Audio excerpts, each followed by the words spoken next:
5 months. No, but it needs another day. So it needs one more day. It won't give birth till the next day. Is the beginning It of the says eighth that month. in there, one day more. Yeah, it says the beginning of the eighth. Happened, it was an Ibor Shana.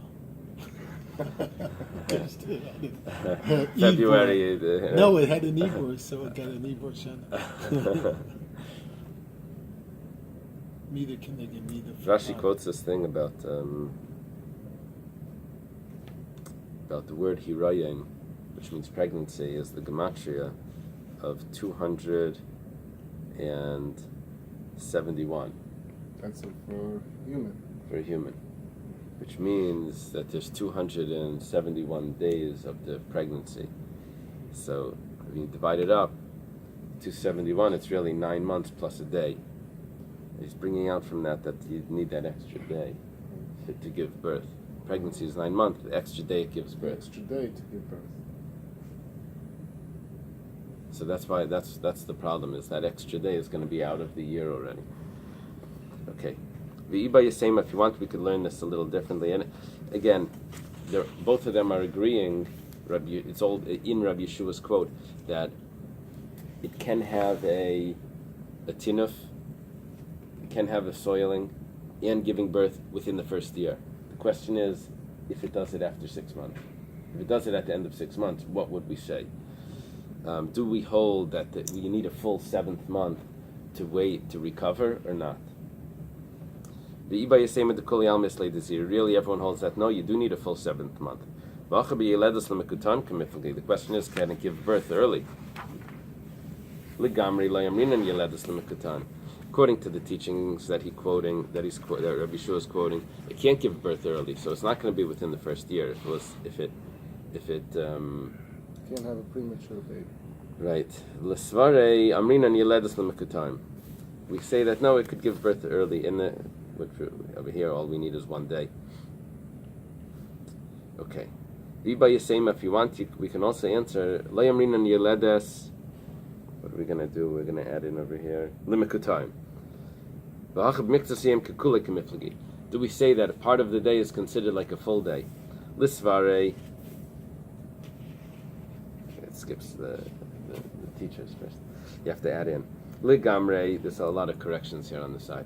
According to the teachers, you see the Shita Mekubetzes? You see how to use that? On the side over here, you see there's a small tiny Bais, Rashi Bais. Kamiflagi. So in the Gemara it goes right away Lesvare, which means his own logic. In the Shita Mekubetzes he says Ligamre, according to the teachers, the way he received it, Layamrin Miksim Kuli. We don't say that part of the day is the day. L'svari, but according to his own teaching, Amrina and Mikzasiyim Kikuli, we say that part of the day is the day. They switch the order of how it's written in the text to put his teachers before his own. So we're inserting a very small machlekes here to say the difference between what Rabbi Yeshua held and his teachers. So the only difference is that 1 day. Right. Or a full month, or whatever the options were over there. Rabbi Akiva. Now Rabbi Akiva comes along and says, "Ani lo basi lidei midazu ela kol sheyadua." The Gemara asks, "Ma yika bein Rabbi Akiva le Rabbi Yeshua?" Rabbi Akiva said the same thing as Rabbi Yeshua. Rabbi Yeshua said, "1 second, it could be that it had some sort of miscarriage, and this is the second child." And Rabbi Akiva says, "Yeah, we don't know if it's the first or second child." Rabbi Akiva obviously accepts Rabbi Yeshua's opinion. So what's the difference between them? The Gemara says, "Ma yika bein Rabbi Akiva le Rabbi Yeshua? Amar Rabbi Chanina. Amar Rabbi Chanina Misura." Rabbi Chanina Misura says, "Cholav paiter yika beinayo." What we're looking at is that it had milk within its first year.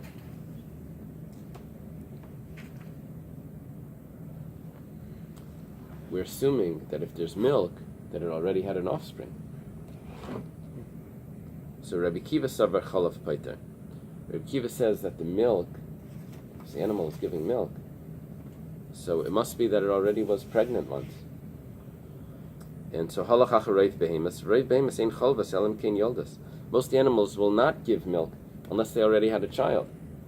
So Rabbi Akiva says that this animal must be the second child, because it was giving milk before it gave birth. Unless you bought an animal from the guy already giving milk, it must be that it had a child already. Rabbi Shua savar ha'ika miyuta dechal Bais. Rabbi Yeshua says no. According to Rabbi Shmuel, it's within the first year. There's nothing to talk about. According to Rabbi Yeshua, according to Rabbi Akiva, we're saying Rabbi Akiva first. We're saying that it must have given birth. According to Rabbi Yeshua, it is possible. I mean, it's strange, but it is possible that it has milk, even though it didn't give birth. So, and Rabbi Yeshua suspects to that. So therefore, according to Rabbi Yeshua, we're going to say that it still would be a bechar. At least the suffix. It would still be a bechar, even though there's milk. It's giving milk. Rabbi Yeshua says suffix anyway. The Gemara says, "Michayish la Rabbi Yeshua lemiyat." According to Rabbi Yeshua, it would be a suffix. According to Rabbi Yeshua, it's a suffix, right? According to Rabbi Akiva, it would be a vadai. Is that worse? Is that the pshat of it? Vadai, not a bechar. Vadai pashat. That must be the pshat. Rabbi Akiva is saying that it would be definitely not a bechar because there's milk, and Rabbi Yeshua would say that it's still a suffix. So why is it a suffix? Because Rabbi Yeshua suspects to the minority that maybe an animal, since there are some animals that have milk within the first year, it could be. This is one of those. It's not so common, but he suspects to that minority. We say, Michayish Rabbi Yeshua lemiyat. Does Rabbi Yeshua suspect to a minority? V'hatanan was taught in a Mishnah. Here the case is where a woman and her husband traveled. They didn't have any children, and the husband dies. The mother-in-law is back home. Now, she wants to get married. She didn't have any brothers-in-law. There were no other children there. The problem is that the mother-in-law, her mother-in-law is still alive, and could be had just had a child back home. That would be a yibam. That would be a concern here. So, eina chesheshes. We don't suspect that she conceived and had a child. However, yatsa malaya, but if when they went traveling she was pregnant, then chesheshes. Then we suspect maybe there was a male child. This should be the yabam. So this woman can't get remarried. Rabbi Yeshua Omer eina chesheshes. Rabbi Yeshua says you don't have to suspect, even if she was pregnant. Wow, that's a big chiddush. In my time with the Rabbi Yeshua, we say, what's the Rabbi Yeshua's reason? He says, it goes like this. He says, let's look at the majority. Because there is a majority of pregnant women that they'll give birth to live children. But there is a minority that miscarries. Anyone that gives birth, when you add them all up, so mechza zchar, mechza nekevas. There's 50% male, 50% female. I think it's close to that. So samach miyuta de mapilais lemechza de nekevas. So let's take the minority that miscarries, add it on to the possibility of the 50% that would be females. V'avalu zchar miyuta. Then there would be a minority of males. Well, miyuta leichashinan. We don't suspect to the minority. It's a very strange thing because the same amount of miscarriages that are for the females are for the males. No, we're talking about she was pregnant when she left. I understand. So at this point in time, we don't know if it's ever going to be full. I understand. I understand, but if I look at the numbers, so it could be 50% male, 50% female. That's the right. Now it also could be a miscarriage. It also could be a miscarriage. Right. Now, if I just look at miscarriages, where do miscarriages happen? In the male or in the female? Both. Both.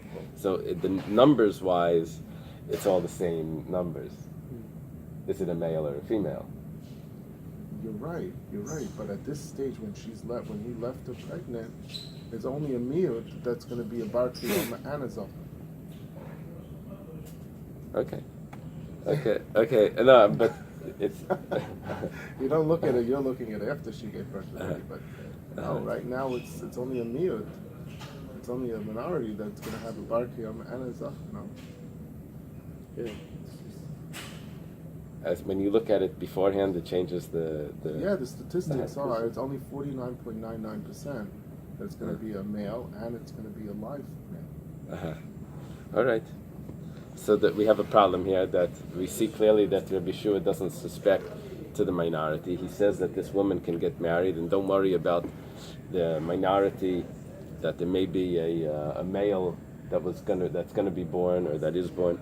You don't have to worry about that. Why does he say that? Don't worry about that? He said he doesn't suspect to the minority. Now, how is it a minority that it's going to be a male? Is because 50-50 male or female, and then some also miscarry. So we add the miscarriages onto the even if it was a male, could be it was a miscarriage, and it drops that down. Below 50%. That she had, that the she's gonna mother-in-law have a had a male. She's going to have a full birth, a child who's live, and it's going to be a man. So from that suffix itself. You see, I think But it's a suffix deraisa. Yeah, but Raiv the is also a meal. deraisa. I mean, it's less. Raiv is very strong. I follow That's the been- majority. From what we just learned, Rov is different when you've got living in actual things, not within the Rov butcher shops in the town, the Yeah, culture, you're right. you find a piece of meat. You're I right. don't That's think a you good can point. apply it here. It's That's a not good like point. she has 10 kids. Very good. Very good. So, but the only thing is, we're dealing with the same sort of Raiv. And we're looking at, one Raiv here was, can an animal give milk while it's still, before it had an offspring, which that's a statistic. Now we also have a statistic of how many male and female. So we're looking at the same thing. And we said that Rabbi Yeshua suspects that maybe it's giving milk even though it didn't have a child. But then it's fake faker, and it's the chumrah. Why is it a spec fake? Why? Because maybe the reason this animal is giving milk is because this. Some animals give milk before they ever got pregnant, Okay. and then there's a suffix. Maybe this one actually got pregnant, but really didn't have a bechor. I mean, we're making up all these possibilities because we don't know any of them. Right. Right. That's why it's a fake faker. Right. It's not called a sex faker. Okay, but Because a sex faker needs to be like stacked on, Stacked. even if you say that it was this, but you cannot. Okay. So the pshat over here in this suffix, this pshat in the suffix is I ain't buying this commercial. the pshat in the suffix is that, look, I have this mother-in-law there. You stop there. That's the whole That's story. enough problems. So there's this mother-in-law. She ain't Does coming she- back. Does she No, have? She should have traveled. Does this she? She's not coming back. Does she have a live? Does she have a live male child? So the answer is the majority is not, because of half of them will be females, and the other half that's males is diminished by the miscarriages. So it doesn't matter when I look at it, before or after, right? It's, will she have I don't know what she had. Is there a live male child that would make this woman obligated in Yibum? I say the majority of the cases will be not, at least more than 50%. The Gemara says Ela Epoch. Rather, we're going to have to turn around the two opinions, and we're going to say that Rabbi Yeshua holds that we do suspect to the minority, and Rabbi Kiva doesn't suspect to the minority. V'hatanya, and it was actually taught so in a brisa. Usually V'hatanya means a question. Here it's benichusa. V'hatanya was actually taught in a brisa. Cholav paiter, div Rabbi Yeshua. That if there is milk, Rabbi Yeshua says, okay, so it's exempt. Rabbi Yeshua is saying that We don't worry about the minority. The milk before they give birth. right, that we're following Whereas the majority. the majority. It's just the opposite of what you just said. No, because Yeah, before that's saying what Yeah, just well, changed it Epoch. around. Say the Rabbi Yeshua follows the Yeah. majority. He goes after the majority. Most animals have milk give birth. yeah, that's So what we the have next- to say. so the No, next one is because apart Rabbi from before. right, because Rabbi Yeshua by the Yabam, he didn't look at them. He didn't suspect to the minority. He Right. only followed the majority. He says its majority is that it's not a living male offspring. So therefore, Rabbi Shua follows only the majority, doesn't respect to the minority. So that's what we're going to say here, that the majority of animals that have milk already had an offspring. And Rabbi Kiva says no, that it's that the milk, you have to, but just because it's milk doesn't mean 100% that that there was a child. It could be that it has milk beforehand. And that would mean that this animal is a Bechar, not a Safek Bechar, but we have to suspect that it is a Bechar. So let's leave it over here. So Rabbi Yehuda, was the second one? Rabbi Akiva thinks they have